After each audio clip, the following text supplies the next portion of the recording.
ఓం శ్రీమాత్రే నమః. ఈరోజు సౌందర్యలహరిలోని 29, 30 శ్లోకాల భావములు తెలుసుకుందాము. మొట్టమొదటగా 29వ శ్లోకం. కిరీటం వైరించం పరిహరా పురః కైటభబిదః కఠోరే కోటీరే స్థలసి జహి జంబారి మకుటం ప్రణమ్రేష్వేతేషు ప్రసభముపయాతస్య భవనం భవస్యాభ్యుత్థానే తవ పరిజనోక్తిర్విజయతే. దీని యొక్క భావము: నీ భర్త అయిన పరమశివుడు భక్తుల సేవలందుకొని తిరిగి వచ్చే వేళ నీ ఆనందము హడావిడి చూడాలి. నీ దర్శన లాలాసులైన బ్రహ్మాది దేవతలంతా నిరీక్షిస్తుంటే శివగమన వార్త విన్న నీవు తోట్రుబాటుతో పరుగు పరుగున ఎదుర్కొని ఆహ్వానించేందుకు వెడుతూ ఉంటావు. నీ రాక చూసిన దేవతలంతా వారి వారి కిరీటాలు నేలకానించి సాష్టాంగ నమస్కారములు చేస్తారు. నీవు నీ నాదుని సందర్శనానంద చిత్తవై వారిని కుశల ప్రశ్నాదికాలు వేయకుండా వెడుతూ ఉంటావు. నీ సకులుంటారు కదా, వారు నీకు దారి చూపే చెలికత్తెలు. అమ్మా, ఇక్కడ 4 కిరీటాలతో నమస్కరిస్తున్న చతుర్ముఖుడున్నాడు. జాగ్రత్తగా చూసి ముందుకు రావమ్మా. ఆ వెనుక కఠినమైన కిరీటం గల విష్ణువు తల ఉన్నది. నీ కాలికి ఆ కిరీటం తగిలితే నొచ్చుతుంది, తప్పుకోండి. హే మాత, ఇదిగో ఇది ఇంద్రుడి కిరీటము, పొరపాటున కాలు వేయకండి. ఆ సురపతి సాష్టాంగ నమస్కారంలో ఉండటం వల్ల ముఖము సరిగ్గా ఆనటం లేదు. ఆ వెనుక అనేక మంది దిక్పాలకులంతా నీ ముందు మోకరిల్లు ఉన్నారు. నీ కరుణా కటాక్ష వీక్షణాలు వీరిపై ప్రసరించి నీ తల్లి అంటూ హెచ్చరికలు వినిపిస్తుండగా నీవు పరమశివుని సేవకై వెళ్తావు. ఓ మహాప్రవత, నీకు నీవే సాటి. పై యంత్రమును బంగారు రేకుపై వ్రాయించి పవిత్రమైన పూజాస్థలంలో ఉంచి 45 రోజులు షోడచోపచారములతో భక్తి శ్రద్ధలతో పూజించాలి.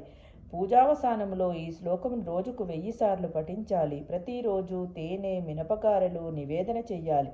మూర్ఖుడైన ఆటవీకుడైన ఈ సాధకునికి లొంగి చెప్పిన మాట విని సంస్కారవంతుడవుతాడు. మంత్రశాస్త్రంలో శత్రువైన, దుష్టుడైన, భృత్యుడైన వశం చేసుకోవడానికి ఒక యంత్రం చెప్పబడింది.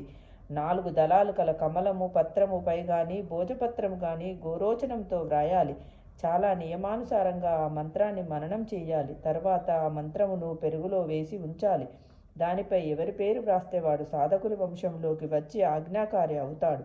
ఈ మంత్రాన్ని గౌరీ దేవతా మంత్రం అని చెబుతారు. ఇప్పుడు 30వ శ్లోకం.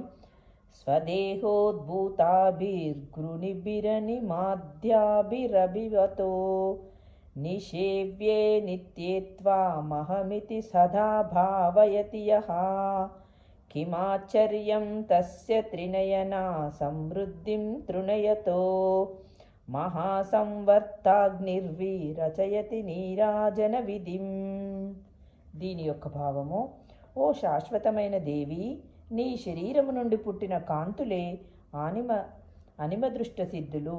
ఏ భక్తుడు నిన్ను తన ఆత్మలో తెలుసుకుంటాడో అట్టివాడు ప్రళయకాలాగ్నిని కూడా నీరాజనంగా భావిస్తాడు, దేనికి విరగడు.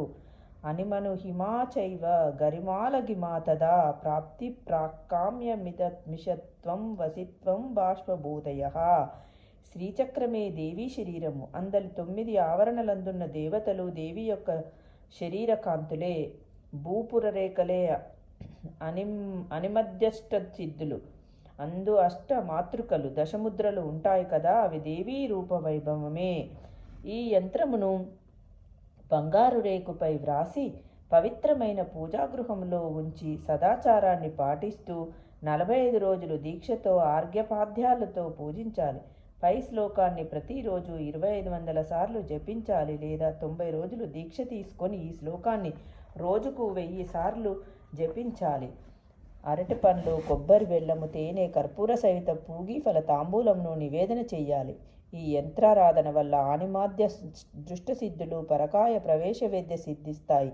చాలా జాగ్రత్తగా దీక్షారాధన చెయ్యాలి. మంత్రశాస్త్రంలో ఈ సిద్ధులు పొందడానికి కినీ సరస్వతి మంత్రము, యంత్రము, తంత్రము విశదీకరింపబడింది. ఈ విషయం క్లుప్తంగా కిని సర్వసీ యంత్రమును తయారు చేసి పూజించి దానితో పాటు అష్టసిద్ధులైన అనిమ, లగిమ, మహిమ, ఈశి, వశిత, కామరూప, గరిమ ప్రాప్తిలను విడివిడిగా పూజించాలి. వారంతా దేవి యొక్క గణాలు.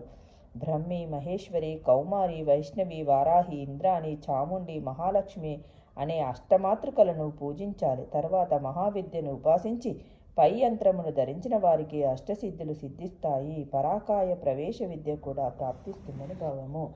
ఓం శ్రీ మాత్రే నమః. రేపటి వీడియోలో మరికొన్ని శ్లోకాలతో మళ్ళీ కలుసుకుందాం.